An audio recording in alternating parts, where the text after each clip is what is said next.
Uh-huh. Okay. Well, I think we've got everybody online, so I think we are ready to get started with July's production information. And I think with that, I'll just send it right over to Lynn. Thanks, Katie. So September director's cut, we're talking about July production, always a 2-month lag to get the production finalized and then reported to us. I'm very happy to report that in July, production got back above 1 million barrels a day. So to quote Gene Autry, we're back in the saddle again. All right, that's a nice old tune, and now it's running in some of your heads. First time we went above 1 million barrels a day was April of 2014, and we held a Million Thanks celebration. So that was 6 years ago. We did have a minor dip below 1 million barrels a day back in August of 2016 through January of 2017, when we had the price drop that happened in the 15-16 timeframe. But other than that, we've always been above 1 million barrels a day for more than 6 years. So it was certainly a departure from norm to be below 1 million barrels a day for May and June. But we are at 1,040,000 and some change for the month of July. That represents about a 16.5% increase in oil production, and it represents the same in natural gas. Natural gas production increased back above 2 billion cubic feet a day, and capture got above 2 billion cubic feet a day as well. That was a 16.5% increase with a 19% increase in captured volumes. So great news when we get to the gas capture story. However, oil prices have been weakening the last couple of weeks, and that's because the summer driving season is coming to an end. And so we still have a tremendous amount of crude oil in storage, well above the 5-year average for US storage, and world storage is much the same. So prices are soft, and they're going to be soft through the winter unless something extraordinary happens, and quite often that does. We've seen permitting drop off substantially as we approach the winter, and we're approaching it with only 10 drilling rigs drilling oil and gas wells, and that's kind of a modern day low. I mean, that's a very low number. We need 35 to 40 drilling rigs if we want to sustain 1.25 million barrels a day in order to produce enough wells along with the fracking to sustain those high production rates, and we're not even close to that. There are actually 12 drilling rigs operating in the state, but one of them is over here at Center.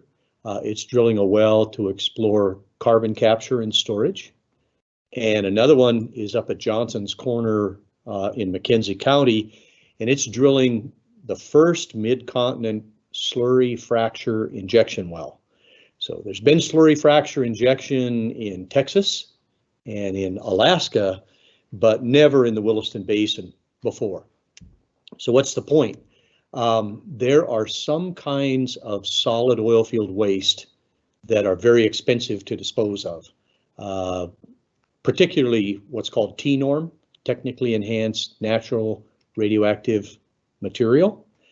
And so this well is going to be designed to actually pump a slurry that's about 20% solid material into the Broom Creek Formation and permanently dispose of it about 7,000 feet underground.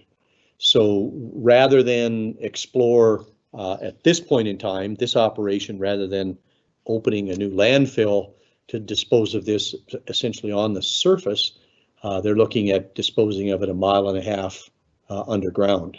So we're pretty excited about that. We think it's a great opportunity for McKenzie County. It's a great opportunity for industry to lower some costs by reducing the trucking of this stuff. It's a great opportunity for safety because less of this stuff moving in semi-trucks over the highways all the way to Montana, Colorado, Idaho, some even to Texas. So that it's an exciting project, and that well is currently drilling, probably should finish drilling this week. Operations are planned to start by the end of this year. So we're happy to see that. When we get to the inactive wells, still a very high number at over 3,500, 3,762 inactive wells. 392 of those have been confiscated. And I'll be talking tomorrow with the Energy Development Transmission Committee of the legislature about the status of that well confiscation and plugging and reclamation project. But we're well underway with regards to that operation, and we're hoping that we can start reclamation the end of this week, if not certainly next week, on the first 52 sites out of that batch. Wells waiting on completion really has not grown. Some operators have shifted their activity from drilling new wells to completing DUC wells. If we were to complete all the DUC wells or non-completed wells over the next year, we would still need 16 drilling rigs in order to sustain production. So it's not as bad as the difference between 10 and 35, but it is as bad as the difference between 10 and 16. So we're still operating only probably about half of the drilling rigs that we need, even if we were to complete all the non-completed wells to sustain 1.25 million barrels a day. Producing wells up substantially, mostly in the Basin and Three Forks. Over 1,000 wells came back on from June to July, and a couple of hundred wells out of the legacy assets, the old vertical producing wells, so a couple hundred came on there. Not much change on Fort Berthold. Interesting that 40% of the drilling rigs operating in the state are now on Fort Berthold. So that speaks to the core area and the geology there. And we have seen some increase in frac crews. As of last week, we believe there were 5 frac crews operating in the state. So that's a substantial uptick. But as winter comes on, operators are planning to bring that back down to 1 or 2. So it's a temporary increase as they're completing some of those DUC wells. And we're chipping away at that unemployment number with the plugging and reclamation project. So we're excited about that one. And let's talk gas capture. Probably the best that we've seen in modern times. Statewide capture hit 91%. So they reached the November goal 4 months early, and Bakken hit 92%. And in fact, Fort Berthold is not such bad news. It hit 88%. So we've really seen a lot of infrastructure come online this summer that is capable of capturing natural gas and moving it to the gas plants. We still are going to need substantial investments for the next 20 years. Our best estimate is around $18 billion that we need to attract in investments in order to reach our gas capture goals or sustain them as natural gas production increases to over 5 billion cubic feet a day. On the federal rulemaking and litigation front, the 3 litigation merry-go-rounds just continue to turn and turn and turn. So the Bureau of Land Management waste prevention, or as we call it, flaring and venting rule, that's been circulating in litigation for 4.5 years, bouncing back and forth between California and Wyoming. It's currently in the Wyoming courts, and briefs were recently filed on that, so we have some comment on that. The EPA rule, let me see, now I'm forgetting what that one specifically is. Help me out here. That's been in litigation for 2 years now. And that is the one on reducing greenhouse gases, greenhouse gas emissions. So that merry-go-round's been operating for 2 years, and now there is new litigation that's just been filed on the CEQ's rulemaking on streamlining the NEPA analysis process. There are two new rulemakings out there from the U.S. Forest Service. They released their final oil and gas leasing environmental impact study for the Dakota Prairie grasslands. And there's a few days left. I think September 30th is the deadline for objections to that. And then they're also have published a new rule, which the comments are open. Let me see, it was published August 31st. Comments are due by November 2nd. And that would be to streamline some of their oil and gas leasing rules under Code of Federal Regulations Part 36. So a little bit of activity on the federal front, and a lot of good news in oil production and gas capture for the state of North Dakota. Still running 25–30% below revenue forecast. So the general fund is going to be fine for this biennium. The other buckets are going to struggle. They will not all fill, potentially. So we'll take questions. Any questions in the room? I do have a question in regards to the price of each barrel. How much? Yeah, so the current estimated price for North Dakota crude is $33 a barrel. That's down from a recent high of 38, and earlier in the year it was running in the 60s. So a significant decline. The revenue forecast is based on $48.50. So it's about 30% below revenue forecast. And it had dropped as low as $14 a barrel in May, recovered substantially to about $40 a barrel. And then more recently, it's retracted about $5 as the summer driving season ended and crude oil inventories start to build again. So some real concern about long-term oil prices. I think Adam had a question in the back. Adam? Yeah, Adam Lewis with the Photo Forum. You said, or you predicted last month that there would be sort of a jump in production in the near term, but you kind of, I guess you poured some cold water on that last month and you said people shouldn't get too excited about that, that you predicted it would go back down. I'm just wondering if you kind of hold with that prediction from last month. Yeah, great question. And so we did talk about that last month, that we were anticipating production to jump July and August, but that it wasn't going to be sustainable unless we saw better oil prices. And that's still our expectation. That was really the discussion about the lack of drilling and the lack of frac crews in order to sustain. And we're expecting a jump again for the August production.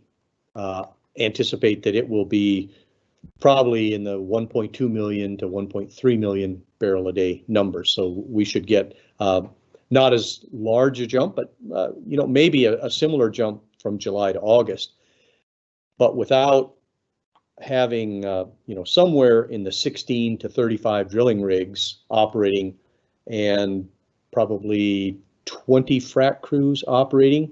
We are not going to be able to sustain those kind of production numbers. So it'll be a short 1, 2, 3 month increase in production followed by natural decline taking over, because it takes the completion of 70 to 80 new wells a month in order to maintain those kind of production levels. And as you can see, looking at completions, we had 12 in May, 37 in June, 59 in July. We're not even close to the kind of completion numbers that we need to sustain 1.2 or 1.3 million. So yeah, still expecting, happy to see this increase, still expecting an increase in August, maybe even into September. But at that point, unless we have much better prices and we see frac crews and drilling rigs, we'll start to see decline. And one follow-up question on that, if you're able to connect it off to me a little bit on the point about the oil prices being dipping down again a little bit, do you expect that that dip will sustain? what do you expect to see with the price of oil over the next couple of months?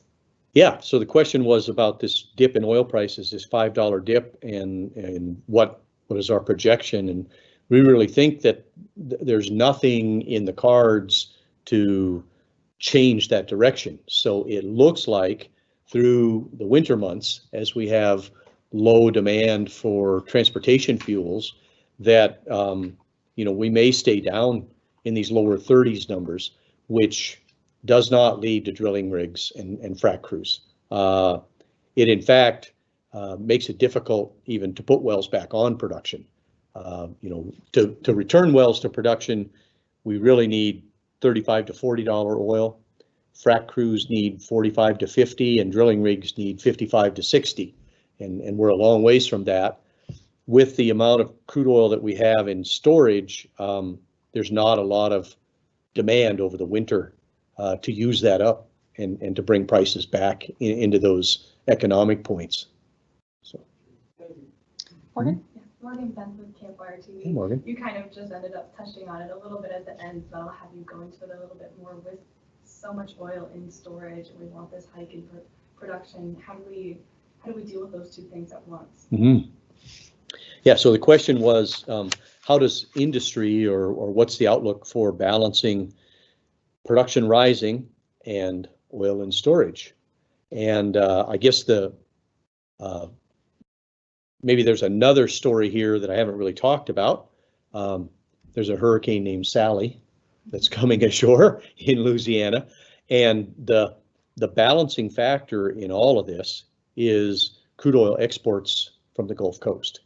So we are dependent on Dakota Access Pipeline and crude oil exports from the Gulf Coast in order to balance our rising production, Texas's rising production, and all of this oil in storage.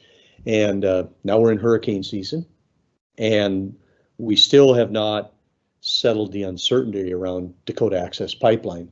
So we're in a fairly tenuous situation where we want to see crude oil production rise in North Dakota, but it's bumping up against all this oil in storage, and it's bumping up against two limitations on exporting crude oil from the Gulf Coast. And that's the way that this all gets balanced out, is light sweet crude being exported from the Gulf Coast. There was just a recent study of how the 3 million barrels a day roughly that's exported from the Gulf Coast, where all that goes. I should have brought that figure with me, but it's an interesting figure. So U.S. crude is now traveling across the Atlantic and into South America, but that's the balancing factor, is crude oil exports from the Gulf Coast. Okay, since you mentioned the Dakota Access Pipeline, we'll go into that. With all of the rulings that have happened in various jurisdictions, what has been going on there? Has it been free flowing? Has it been kind of a stop and go? And how dependent are we? Mm-hmm. So the question was about Dakota Access Pipeline and North Dakota's dependency on it, as well as what's been happening with it. So there was a recent memo from Judge Boasberg on Friday. The tone of the memo is quite concerning to people that are using Dakota Access Pipeline with regards to the uncertainty of it continuing to operate. It's been operating at full capacity, so that's the good news, and the plans to expand it are still moving forward. North Dakota production is pretty dependent. I think 40% of our crude production or more travels down Dakota Access Pipeline, and Justin may correct me on some of these numbers because he tracks this on a very, very carefully. But North Dakota is pretty dependent on it, and especially in a situation where we've seen crude prices drop by $5.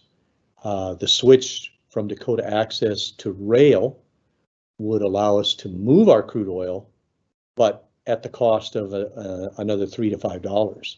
So that again would push back against any increase in North Dakota production.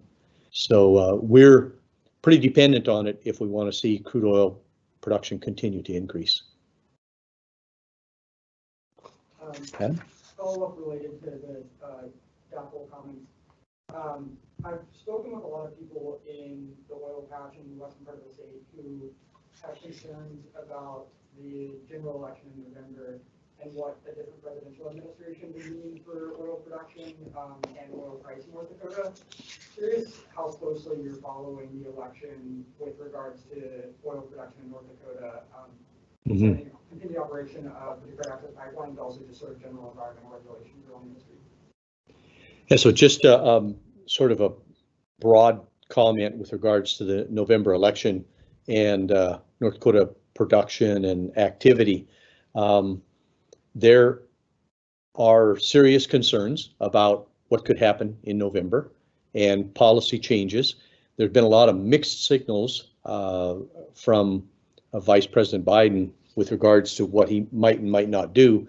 But what we've seen, like some of this recent activity where I talked about the 4 rigs operating on Fort Berthold and 2 rigs operating on federal surface in the grasslands, which for the better part of the year that's been 0, as well as moving from 1 or 2 frac crews to 5 frac crews.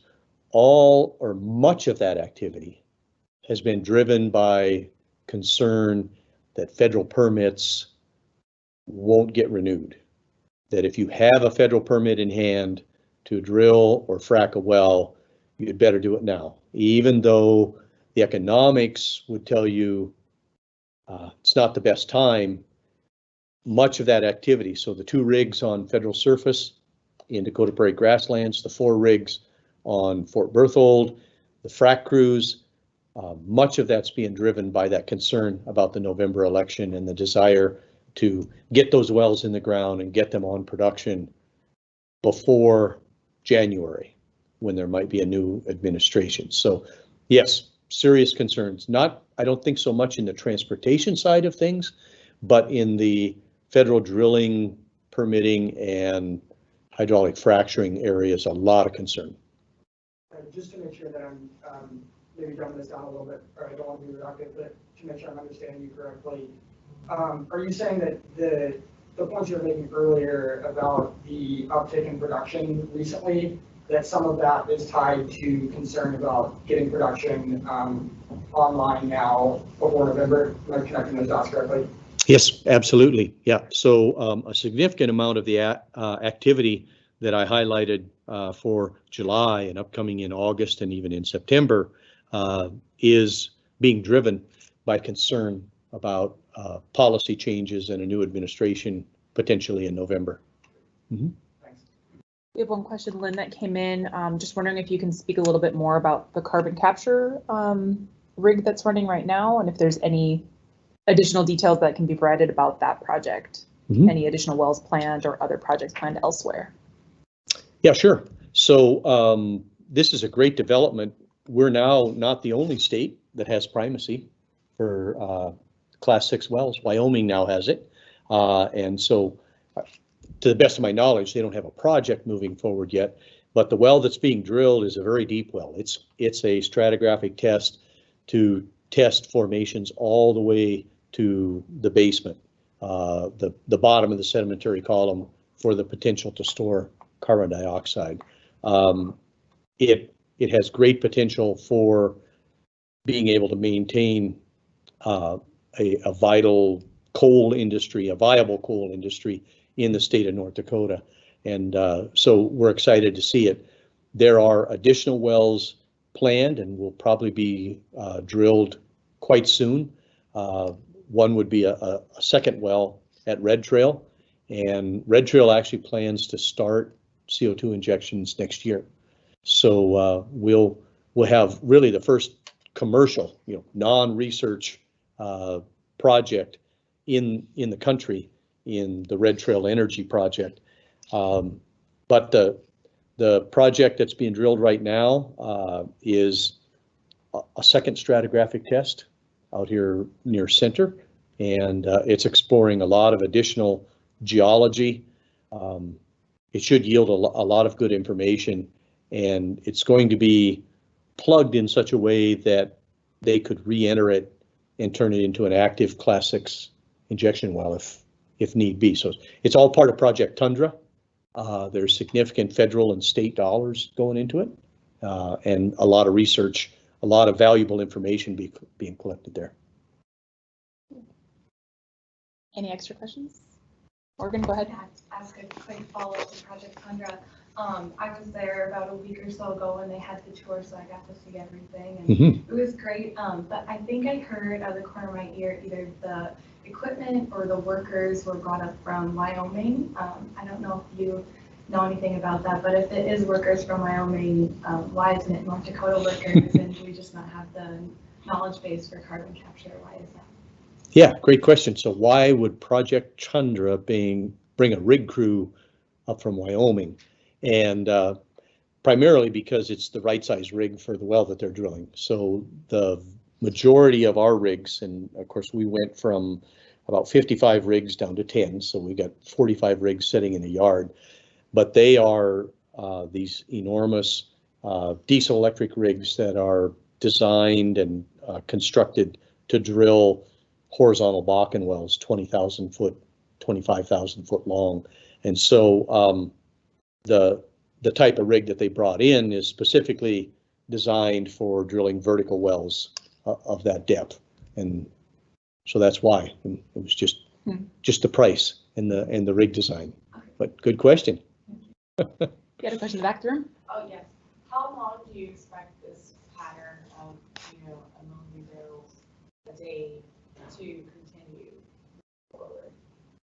Yeah, great question. So how long do we expect this million barrels a day to move forward? And I think we have probably enough activity, enough uncompleted wells to complete, and with a little bit of an uptick in rig count, we'll be able to stay above 1 million barrels a day. But I think it's going to be a volatile sort of thing of up to 1.3 and back down to 1 million and up and down 4.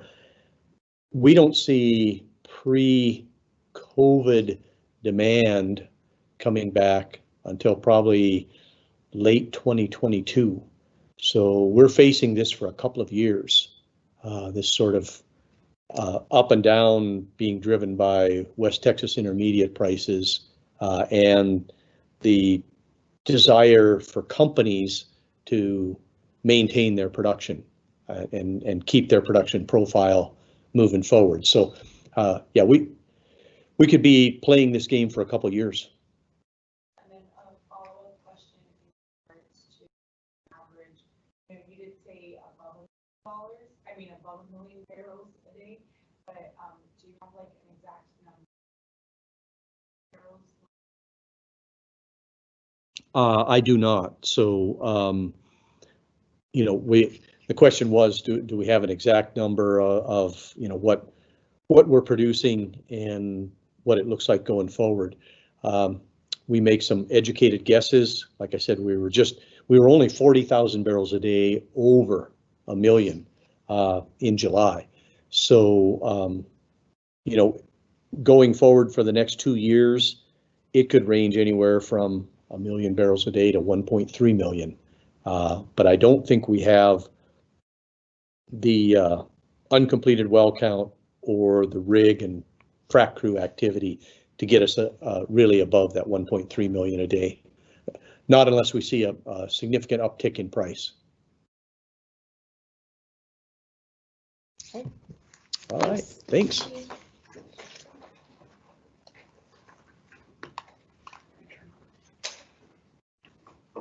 Just hit the button, yep, so it should come up. I can actually close. I can do this. Go ahead.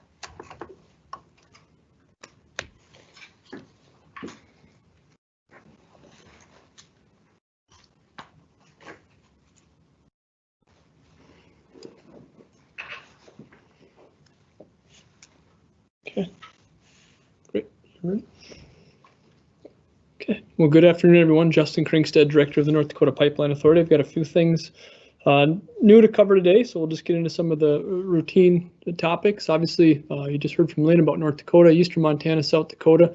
It's surprising a bit to me that they both saw a slight increase in production from May to June. That's the latest numbers they have available. So we'll see. I don't expect them to be back up to that pre-downturn level for quite some time, just because they're still at 0 active rigs in those 2 regions. But we do keep an eye on them because we do share the same transportation and processing network.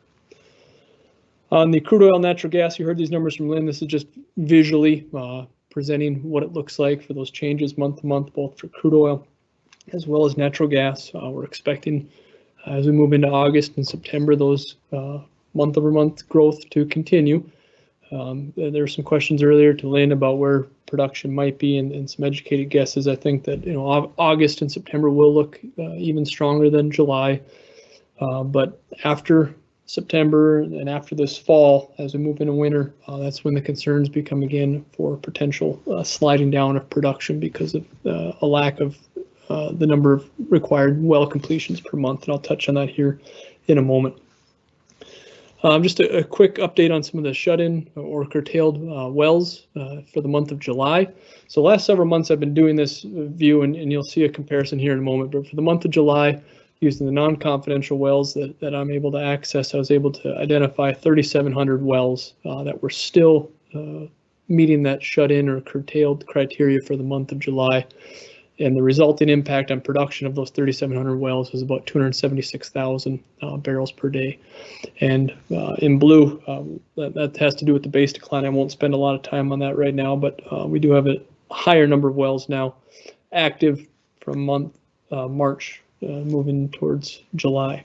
And then that comparison, shut-in and curtailments have been a very hot topic in the region and where we're at and where we see things going. So you can see that in the month of May, 6,700 wells shut in. The month of June, 5,300 wells met that criteria. And then as we move into the month of July, just over 3,700. So that a substantial decrease from the month of June to July. July to August, we'll likely see another large step down in the wells that were curtailed or shut in.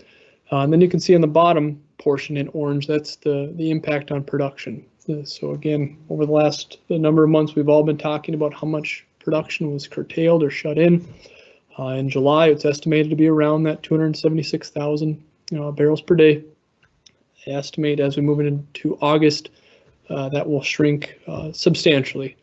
And as we sit here in September, majority of the shut-in productions, from what I am believing, are back online. The majority of the curtailments are largely done. There's still a number of wells that are still shut in, but the overall impact on North Dakota's production, as we sit here in September, should likely largely be erased or eliminated. So where those wells in July were shut in, what type of production were they, what age of the well? So again, just as they have been in the last several months, the magnitude has shrunk, but the story is still the same. The relatively new Bakken Three Forks wells are making up the bulk of the curtailments and shut-ins in the state for the month of July. And this is a new view. This is a kind of an interesting phenomenon that it was brought to my attention by some of the midstream folks that were concerned as they were seeing wells be brought online in June and July, and they were concerned that they were seeing gas oil ratios changing from what they were pre-shut-in. So what you're looking at here, we'll just focus on McKenzie County for a moment. Green, or in blue, that is the gas oil ratio before the wells were shut in the month of May. In June, when those wells came back online, you'll notice from the blue to gray that the gas oil ratios dropped, and that has to do with what's happening from a pressure situation downhole. As those wells produced through June and into July, that gas oil ratio has started to increase again. That does make sense physically from a pressure and a gas oil ratio and bubble point discussion.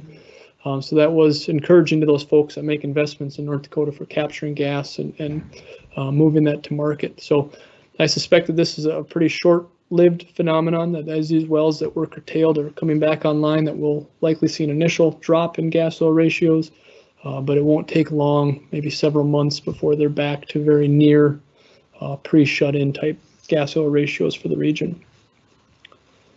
This is just an update. A lot of folks liked this view last month. This is just looking at from July forward, what various completion scenarios mean for North Dakota. And Lynn really described this very well in that we're going to be coming out of this downturn July, August, September with substantial production growth. But if we do not have the completions backing up that growth as the shut-ins come back online, we could very quickly see this up-down motion here during the second half of 2020. So we'll keep a close eye on the number of completion crews, the duct counts, the rig counts, all those things that go into making well completions possible. And that will drive production through the last part of Q3 and into Q4 of 2020. And then as we start looking at the 2021 timeframe as well. And this is just a view from the natural gas side as well for folks. Slide 10 is just a reference that you'll see in a moment. Some of my forecasts, what I'm assuming for well completions based on the EIA's oil price scenarios. And now shifting gears to transportation, what was taking place in the month of July from the movement of crude oil from North Dakota. We saw a decrease in the market share of crude by rail, an uptick in the pipeline market share. When we look at that graphically, things are still fairly well in line with where they've been over the last, say, 6 to 18 months or so. Some interesting things from a pricing perspective. I'll touch on here in just a second. On crude by rail, up just very slightly in crude by rail volumes from the region, somewhere around 160,000 barrels per day. So you can see historically where that's at in context for past movements out of the region, still at relatively low levels compared to what North Dakota has moved in the past. But that growth from June to July did not match up with the pace of growth in overall oil production. So that led to the increasing share of pipeline movements versus crude by rail. The destinations, still PADD 1, PADD 5, East and West Coast refineries continue to be the primary markets for our crude by rail movements. Down at the bottom, there's a jump up in the PADD 2 or the Midwest deliveries from North Dakota, up to 5%. Doesn't seem like much. The month of June, this slide on 15, I go through this every month, just kind of updating what the refiners are paying. This really caught my attention this month in particular. This is the first time that I can recall, at least in recent history. I'm sure it's happened in the past, but if you look at PADDs 4, the Rocky Mountains, PADD 2, the Midwest, and the Gulf Coast, all very, very similar type of pricing. Typically, you see depressed pricing in the Rockies, depressed pricing in the Midwest, and higher prices at the Gulf Coast and then the East and West Coasts. Certainly, it's no surprise then when you saw some deliveries to Cushing by crude by rail. The market in PADD 2 was on par, actually a little bit better on average for the month in the Midwest versus sending barrels all the way down to the Gulf Coast. So that was a good thing for legacy pipeline systems that market their crude oil from North Dakota in the Great Lakes region, or trying to get that oil down to Cushing. They actually had a fairly strong pricing compared to what was taking place on the Gulf Coast. I don't think this is going to be a long-lived scenario. We'll see in the coming months how this shifts, but I expect things will move back towards the Gulf Coast being the primary premium market for North Dakota crude, and then that discussion around Dakota Access and the importance of that for North Dakota is getting our oil to the highest price markets, which traditionally in recent history has been the Gulf Coast, and so this month of June was a bit of an anomaly. Where we sit today, Gulf Coast pricing about $1.41 higher than the Cushing market. So again, things have started to go back to a more normalized trend between the Midwest and the Gulf Coast. Truck imports, exports, and rail movements, not a lot of change June to July. That imports is way down because of the lack of Canadian rail movements through North Dakota, crude by rail from Canada. Lynn touched on the natural gas dynamics, 9% statewide gas flaring. Again, the percentages are very similar. We did see a decrease in the amount of flaring from wells that do have pipeline connections, so that was certainly encouraging. That's always a challenging one for North Dakota to decrease, and so that was encouraging to see a decrease in that orange segment of this pie. And then historically on slide 19, you can see that our overall gas flaring percentages continue over the last 12 plus months to make improvements. The challenge for the industry is going to be now as we get to higher volumes with curtailments coming off.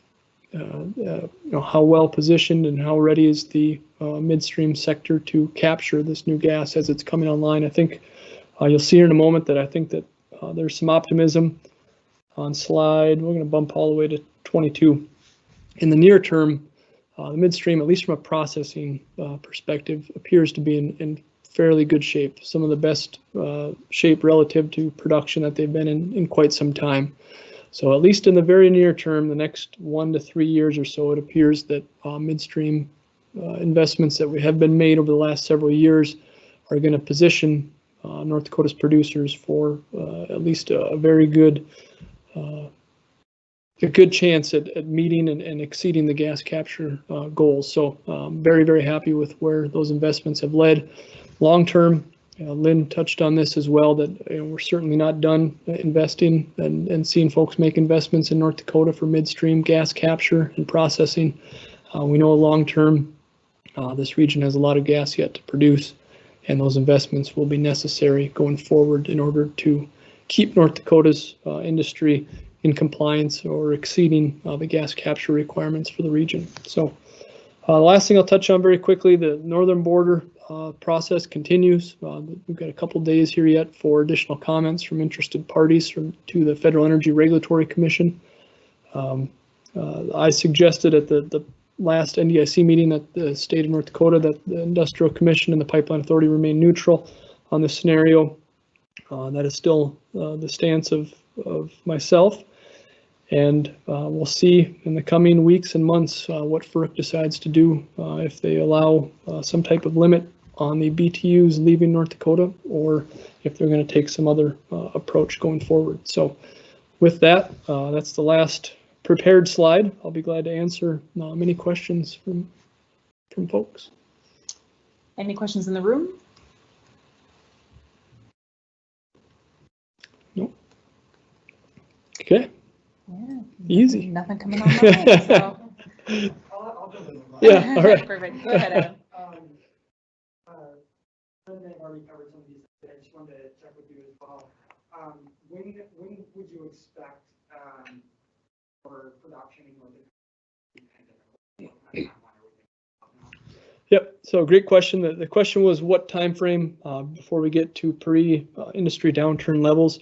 You can see on this graphic, slide 23. You can see in black was her historic gas production. I know this isn't crude oil. I'll touch on. I don't have a slide for crude oil, but it takes 2 to 4 years likely before we get back up to that pre-downturn level from a production standpoint. Natural gas will likely hit it sooner, just because of the way that the reservoirs produce gas relative to oil.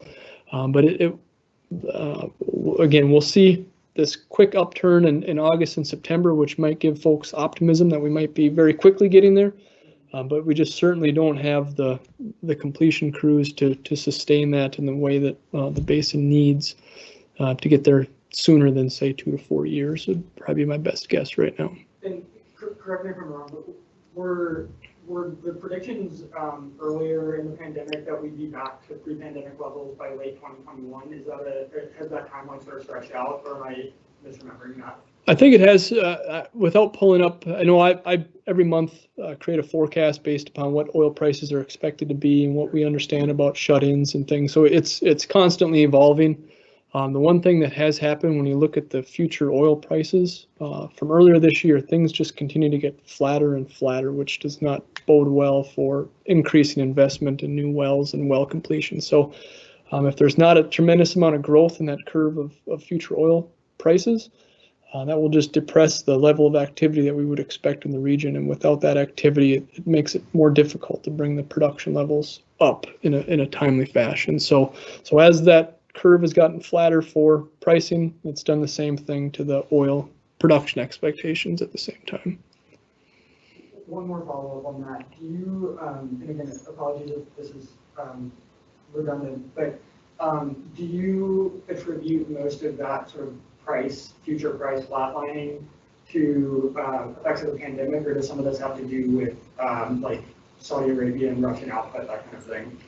So all things together have just led to, I mean, at its most basic discussion point, it's the supply and demand, right? And so earlier this year, when you saw supply increase, when folks in OPEC and Russia made movements in the way they were producing, then you saw an absolute collapse in the demand side. So we've got just this overwhelming volume, not only domestically in the U.S., but globally, the amount of crude oil and the amount of crude oil that's been curtailed. Not, you know, we've seen what North Dakota's producers have done and what producers in Texas and in the U.S. have done, but producers around the globe have done similar things. You saw cutbacks from OPEC producers, and so there is this tremendous amount of oil that's still waiting to come back onto the market. And so as soon as the price gets to a certain level, that oil will likely start coming back on the market and then put downward pricing pressure. And so we just have this dynamic going forward.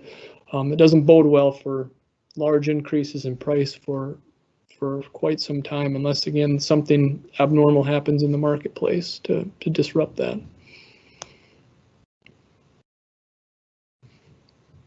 Any last questions? All right. Thank you so much, Okay, everybody. thank you. Thank you. Book a flight somewhere, earn some jet.